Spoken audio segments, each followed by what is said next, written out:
మన ప్రభువును రక్షకుడైన యేసుక్రీస్తు నామములో అందరికీ పునరుత్థానపు ఆదివారపు శుభాలు వందనం తెలియజేస్తాను. ప్రియులారా, అందరూ బాగున్నారు కదా? చూడండి, క్రైస్తవుడు అన్ని విషయాల్లో ముందుండాలి. అన్ని విషయాల్లో అంటే సంఘంలో జరిగే అన్ని విషయాల్లో అంటే ప్రార్థన చేసేవాడిగా ఉండాలి, వాక్యాన్ని ధ్యానించేవాడిగా ఉండాలి, పాటలు పాడేవాడిగా ఉండాలి, స్తుతించేవాడిగా ఉండాలి. ఇట్లా మరి అన్ని విషయాలు, ఈ విషయాలన్నింటిలో కూడా ముందుండేవాడిగా ఉండాలి. మనము మత్తయి సువార్త 7వ అధ్యాయము 7వ వచనం చూస్తాం. అడుగుడే మీకు ఇయ్యబడును, వెతుకుడే మీకు దొరుకును, తట్టుడే మీకు తీయబడును అన్న విషయం కదా. అడిగితే ఇస్తానంటున్నాడు, వెతికితే దొరుకుతానంటున్నాడు, తట్టితే తీస్తానంటున్నాడు కదా. మరి చాలామంది అనుకుంటారు అడగగానే ఇస్తాడు కావాలనుకుంటారు. కానీ మన 15 యోహాను సువార్త 15వ అధ్యాయంలో మనం చూసినట్లయితే, నా యందు మీరును మీ యందు నా మాటలో నిలిచి ఉండిన యెడల మీకు ఏది ఇష్టమో అడగండి, మీకు అనుగ్రహిస్తాను అంటారు. కాబట్టి ఆయన యందు మనము, మన యందు ఆయన నిలిచి ఉండాలి. ఆయన యందు మనం ఉండాలి, ఆయన యందు మనం ఉండాలి. ఆయన మాటలు మన యందు నిలిచి ఉండాలి. ఆయన ఆజ్ఞలు, ఆయన కట్టడలు, ఆయన విధులు ఇవన్నీ నిలిచి ఉండాలి. అప్పుడు మనకి ఏది ఇష్టమో అనుగ్రహిస్తాను అంటున్నాను. గతిన ప్రార్థన చేసుకున్నాం. పరిశుద్ధ ప్రేమగల తండ్రి, మీ పరిశుద్ధ పాదం స్తోత్రం దేవా ప్రభువా. తండ్రి, ఇంతవరకునైనా ప్రభా తండ్రి, మరి మమ్మల్ని సజీవులుగా ఉంచిన విధానాన్ని బట్టినైనా మీకు వందనం తెలియజేసుకుంటున్నాం ప్రభా. గడిచిన వారం నుండి ప్రభా ఈ వారం వరకు తండ్రి మమ్మల్ని సజీవులుగా ఉంటున్నాను ప్రభా. తండ్రి, మీ సన్నిధిలో నిలువబెట్టిన విధానం బట్టినైనా మీకు వందనం తెలియజేసుకుంటున్నాం ప్రభా. తండ్రి, ఇదిగోనైనా మీ వాక్యం మేము ధ్యానించుకుంటుండగా మీరు మాతో ఉండండి, మాతో ఉండి నడిపించండి ప్రభా. స్తుతులపై ఆసీనుడైన దేవా, నీకే స్తుతులు స్తోత్రములు చెల్లించుకుంటున్నాం ప్రభా. తండ్రి, నా నోటిని పూరగా సాధారణంగా వాడుకున్నామని వేడుకుంటున్నాము ప్రభా. తండ్రి ప్రభా, నన్ను నీ శిరోజాట్న మరుగుపరచండి ప్రభా. ప్రతి ఒక్కరి తండ్రి వినగల గ్రహించగల మనసులో వాక్యాంతరంగా జీవితం దయచేయమని మా ప్రభు నేసిన బ్రతమాలు వినముగా వేడుకుంటున్నాము తండ్రి. ఆమె ఇప్పుడు మనము 3 విషయాల గురించి మనం ధ్యానించుకుందాం అనుకున్నాం కదా. అడుగుడి ఇయ్యబడును, వెతుకుడి దొరుకును, తట్టుడి తీయబడిన విషయాల్లో కొన్ని ఈ 3 విషయాలకు సంబంధించి నేను ముందు ధ్యానిస్తాను. అంటే చూడండి, క్రైస్తవుడు అనేవాడు నిత్యము ప్రార్థన చేసేవాడిగా ఉండాలి. నిత్యము ప్రార్థన చేసేవాడిగా ఉండాలి. చూడండి, 18వ అధ్యాయం, లూకా సువార్త 18వ అధ్యాయము 1వ వచనం నుండి చూస్తే, వారు విసుకక నిత్యము ప్రార్థన చేయుచుండవలనంతకు ఆయన వారితో ఈ ఉపమానము చెప్పెను. విసుకకూడదు, ప్రార్థన చేయటందు విసుకవద్దు అన్న విషయంలో ప్రభు ఈ ఉపమానము వారికి తెలియజేస్తున్నాడు. ఏంటంటే, దేవునికి భయపడకయు మనుషులను లక్ష్య పెట్టకయు ఉండు ఒక న్యాయాధిపతి ఒక పట్టణములో ఉండేను. దేవుడు అంటే భయం లేదు అతనికి. అతనే కాదు కానీ చాలామంది దేవుడు అంటే భయం లేని వాళ్ళు అనేక మంది ఉంటారు. కానీ ఇక్కడ ప్రత్యేకంగా ఈ వ్యక్తిని చూస్తున్నాం మనం. ఇక్కడ దేవునికి భయపడకయు మనుషులను లక్ష్య పెట్టకయు. దేవుని అంటేనే భయపడిన వాడు మనుషులను లక్ష్య పెడతాడు? మనుషులను లక్ష్య పెడతాడా? లక్ష్య పెట్టాడు. మనుషులను లక్ష్య పెట్టకయు ఉంటూ ఒక న్యాయాధిపతి ఒక పట్టణంలో ఉండెను. ఆ పట్టణంలో ఒక విధవరాలు కూడా ఉన్నది. ఆ పట్టణంలో ఒక విధవరాలు కూడా ఉండెను. ఆమె అతని వద్దకు తరచుగా వచ్చి, నా ప్రతివాదికిని నాకును న్యాయం తీర్చమని అడుగుచూ వచ్చెను. కానీ అతడు కొంతకాలము ఒప్పకపోయాను. తన ప్రతివాదికి ఈమెకు న్యాయం తీర్చమని అతను అడుగుతుంది. ఎందుకంటే ఆయన న్యాయాధిపతి కాబట్టి అడుగుతూ ఉంది. కాబట్టి ప్రతివాదికిని నాకు న్యాయం తీర్చమని అడుగుతూ వచ్చాను. కానీ అతడు కొంతకాలము ఒప్పుకోలేదు. తర్వాత అతడు, నేను దేవునికి భయపడకయు మనుషులను లక్ష్య పెట్టకయు ఉండినను ఈ విధవరాలు నన్ను ఏం చేస్తుంది? తొందర పెడుతున్నది. ఆయన ఒప్పకపోయినా కూడా ప్రతిసారి వచ్చి ఆయన్ని ఏం చేస్తుంది, అడుగుతూ ఉంటుంది. నాకు న్యాయం తీర్చు, నాకు న్యాయం తీర్చని అడుగుతూ ఉంటుంది. అదే మన ప్రభు కూడా ఏం చేస్తాడు, మనం ప్రార్థన చేస్తూ చేస్తూ చేస్తూ చేస్తూ ఉంటే, మనం విసుగకుండా చేస్తూ ఉంటే మనకి తప్పనిసరిగా మనకు కావాల్సిన ఈవులు మనకి అనుగ్రహిస్తాడు కదా. అదేగా యూదురాలు నన్ను తొందర పెట్టుచున్నది కనుక ఆమె మాటి మాటికి వచ్చి గోజాడకుండానట్టు ఆమెకి న్యాయము తీర్చునని తనలో తాను అనుకునేను. ఆమె ఆమె ప్రతిసారి ఎప్పుడు వచ్చి ఆయన్ని అడుగుతుంది, తొందర పెడుతుంది. కాబట్టి ఈమెకు నేను న్యాయము తీరుస్తానని తనలో తను అనుకున్నాడు. మరియు ప్రభు ఇట్లా నేను అన్యాయస్తుడైన న్యాయాధిపతి చెప్పిన మాట వినుడి. దేవుడు తాను ఏర్పరచుకున్న వారు దివారాత్రులు తనను గూర్చి మొరపెట్టుకుంటుండగా వారికి న్యాయం చేసడా? ఆ న్యాయాధిపతి దేవుడంటే భయపడినవాడు, మనుషులంటే లక్ష్య పెట్టినవాడే పదే పదే ఆ వివరాలు వచ్చి అడుగుతూ ఉంటే న్యాయం తీరుస్తానని అనుకున్నవాడు. మరి మీరు అంటే మనము ప్రార్థన చేస్తూ ఉంటే, మొరపెట్టుకుంటూ ఉంటే, దివారాత్రులు మనము మొరపెట్టుకుంటూ ఉంటే ఆ ప్రభువు మనకు న్యాయం తీర్చడా? ఆ ప్రభు మనకు న్యాయం తీర్చడా? ఆయన వారికి త్వరగా న్యాయం తీర్చును. వారి విషయమే కదా ఆయన దీర్ఘశాంతము చూపుచున్నాడని మీతో చెప్పుచున్నాను. ఆయనను మనిషి కుమారుడు వచ్చినప్పుడు ఆయన భూమి మీద విశ్వాసము కనుగొనునా? ఆయన భూమి మీద విశ్వాసము కనుగొనునా అంటే ఎంతమంది విశ్వాసం కలిగి ఉంటారు అన్న విషయంలో. కాబట్టి ఇక్కడ తెలుసుకోవాల్సిన విషయం ఏంటంటే, ఆ న్యాయాధిపతి దేవుడంటే లక్ష్య పెట్టినవాడు, దేవుడంటే భయపడినవాడు, మనుషులంటే లక్ష్య పెట్టినవాడే న్యాయం పదే పదే ఆ విధురాలు వస్తూ ఉంటే న్యాయం తీరుస్తాను అనుకున్నవాడు. మరి అలాంటి వాడే న్యాయం తీరుస్తాను అనుకున్నవాడు. మరి ఈ విధంగా దేవుడు తను ఏర్పరచుకున్న వారు దివారాత్రులు తనకి మొరపెట్టుచుండగా దేవుడు న్యాయం తీర్చడా మనకి? కాబట్టి మనం ఏం చేయాలి? మనం ఎప్పుడు కూడా ప్రభుని గోజాడే వారిగా ఉండాలి. ఆయన్ని మనము ప్రార్థించే వారిగా ఉండాలి. చూడండి, అదేవిధంగా మనము బిల్లీ గ్రహాం గారిని చూస్తాం. కోట్ల కొలది ఆత్మలు రక్షించిన వారు ఆయన.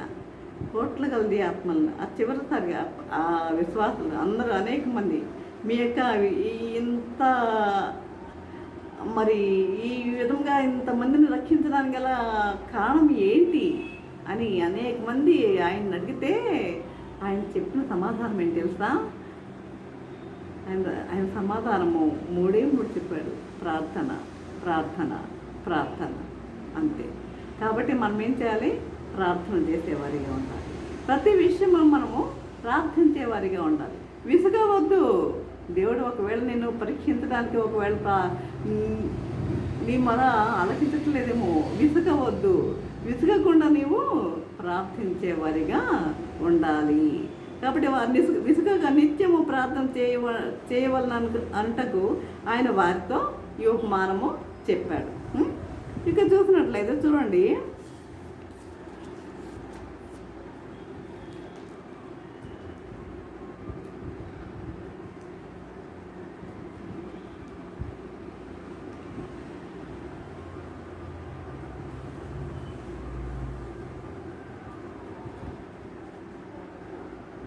లూకాసు వార్త 19వ అధ్యాయము, లూకాసు వార్త 19వ అధ్యాయం అక్కడ నుండి 10 వచనములు చూద్దాం.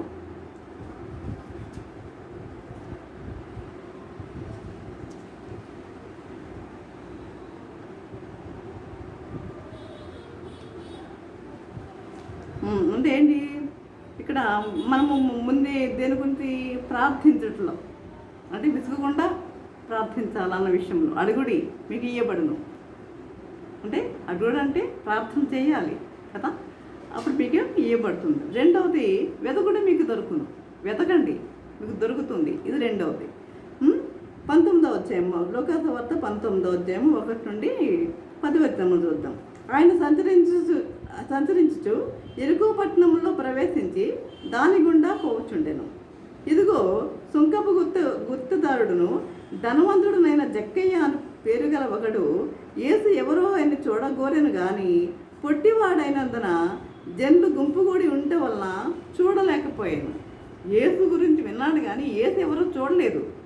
యేసు ఎవరో చూడాలనుకున్నాడు కానీ పొట్టివాడు జక్కయ్య, సుంకపు గుత్తపుదారి అంటే ట్యాక్స్ కలెక్టర్, మరి పన్నులు వసూలు చేసే అన్యాయం కూడా పన్నులు వసూలు చేసేవాడు అనమాట జక్కయ్య. కాబట్టి యేసు ఎవరో ఆయన చూడకూరని కానీ పొట్టివాడైన జనులు గుంపుగూడి ఉండటం వలన చూడలేకపోయాను. అప్పుడు యేసు ఆ త్రోవను రానై ఉండను కనుక అతడు ముందుగా పరిగెత్తి ఆయనను చూచుటకు ఒక మేడు చెట్టెక్కెను.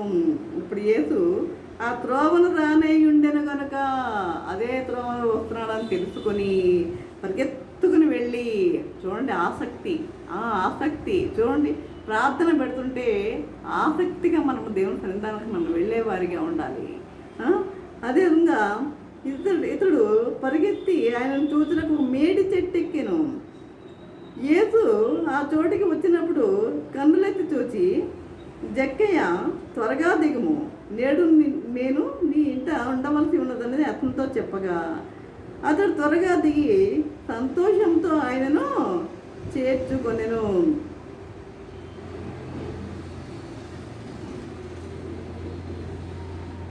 ఈ జక్కయ్య స్వభావం కూడా ఏంటంటే ఈ మేడి చెట్టు ఎక్కాడు.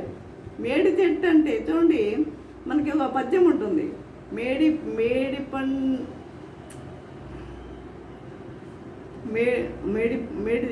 పండు చూడు మేలిమయ్యుండును, పొట్ట విప్పి చూడు పురుగులుండు.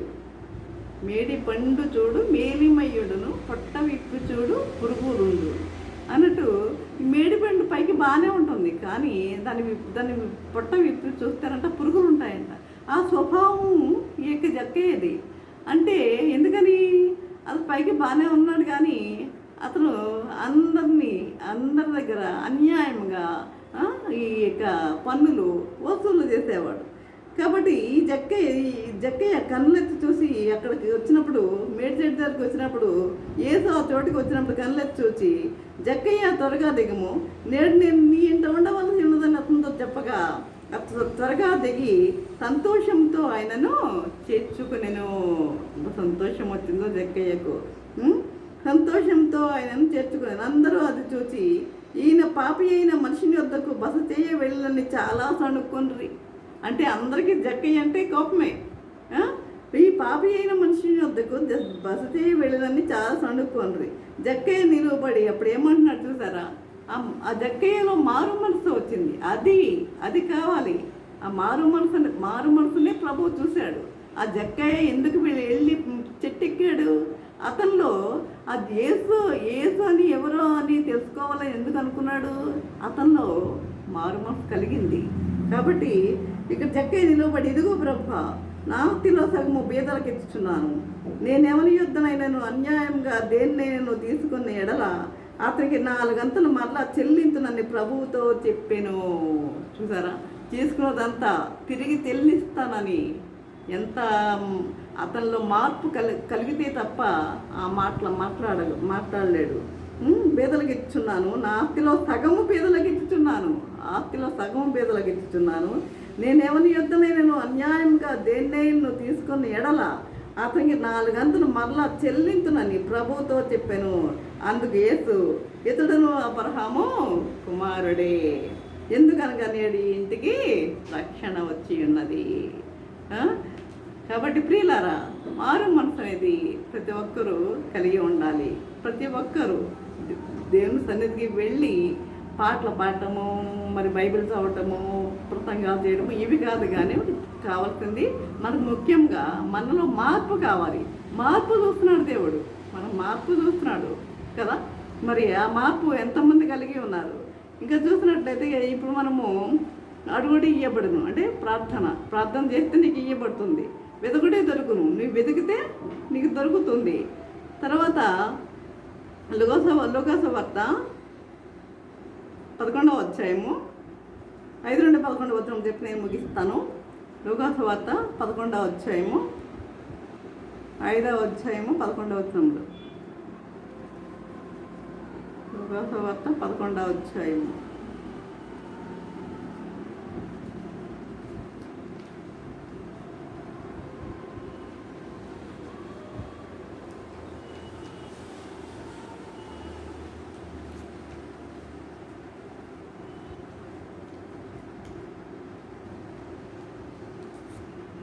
ఐదు నుండి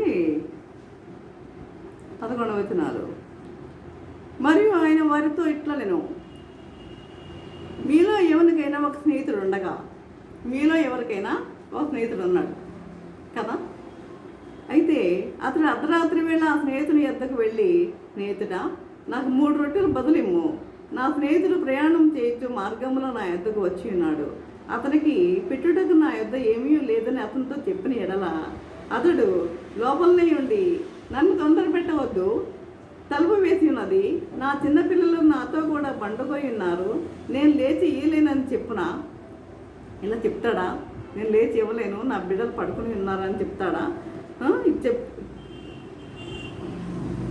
అతడు సిగ్గుమాలి మాటికి అడగడం వల్ల అతడు తన స్నేహితుడైనందున లేచి ఇయ్యకపోయినను అతడు సిగ్గుమాలి మాటికి అడగడం వలన లేచి అతనికి కావాల్సినవన్నీ ఇచ్చును అని మీతో చెప్పుచున్నాను. నిజమే కదా. మనం ఏం చేస్తాం? ఒకసారి వచ్చినప్పుడు లేదు అని అంటామేమో. ఒకవేళ పదే అడుగుతూ ఉంటే మనం ఏం చేస్తాం? తప్పనిసరిగా మనము ఇచ్చి పంపుతాం. కాబట్టి విధంగా అతనికి కావాల్సినవన్నీ ఇచ్చునని మీతో చెప్పుచున్నాను. అటువలే మీరును కూడా అడగండి మీకు ఇయ్యబడును, వెదకుడి మీకు దొరుకును, తట్టుడి మీకు తీయబడను, అడుగు ప్రతి వానికి ఇయ్యబడును, వెతకు వానికి దొరుకును, తట్టువానికి తీయబడని మీతో చెప్పుచున్నాను. మీలో తండ్రి అయిన వాడు తన కుమారుడు చేపను అడిగితే చేపకు ప్రతిగా పామునిస్తాడా? తన కుమారుడు తండ్రి అయిన వాడు తన కుమారుడు మరి చేపను అడిగితే చేపకు ప్రతిగా పామునిస్తాడా? గుడ్డును అడిగితే తేలినిస్తాడా? కాదు. ఏం చేస్తాడు? కాబట్టి మీరు చెడ్డవారై ఉండియు మీ పిల్లలకి ఏం చేస్తున్నారు? మంచి ఈవులని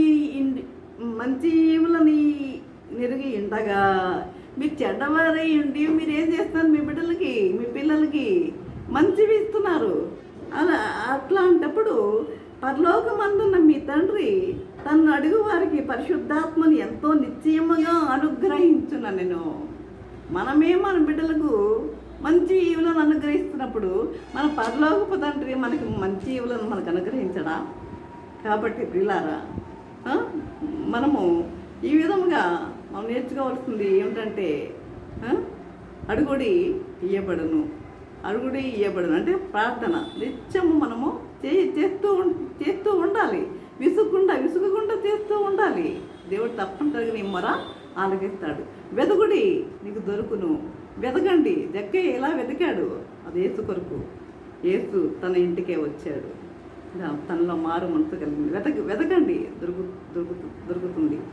తట్టుడి, తీయబడును. తట్టండి, మీకు ఏదైనా అవసరమైతే మీరు తట్టండి. దేవుడు మీకు తప్పనిసరిగా అనుగ్రహించాడు. మీకు కావాల్సినవన్నీ కూడా అనుగ్రహిస్తాడు. కాబట్టి ఈ విధముగా ఉండాలని ప్రభు కోరుకుంటున్నాడు పిల్లారా. కాబట్టి ప్రతి క్రైస్తవుడు ఈ విధంగా జీవించాలని ఆయన యొక్క కోరిక. కాబట్టి ఈ విధంగా జీవించటకు పరిశుద్ధాత్మ దేవుడు సహాయం చేసి నడిపించను గాక. ఆమె ప్రార్థన చేసుకున్నాం. పరిశుద్ధ ప్రేమ గల తండ్రి, నీ పరిశుద్ధ పాదమస్తోత్రం దేవా ప్రభా. తండ్రి ఇంతవరకు నేను ప్రభా తండ్రి ఈ వాక్యం దొరుకుతండి మాతో మాట్లాడిన విధానం బట్టి నాయన మీకు ఉన్నాం తెలియజేసుకుంటున్నాను ప్రభా. తండ్రి ఇదిగోనైనా తండ్రి అడుగుడి మీకు ఇవ్వబడిన, వెతకుడి మీకు దొరుకుతుంది, తొట్టడి మీకు తీయబడిన విషయంలో కొన్ని మరి మీరు చెప్పిన ఉపమానాలు మేము తెలుసుకుని ఉన్నాము నేను ప్రభా.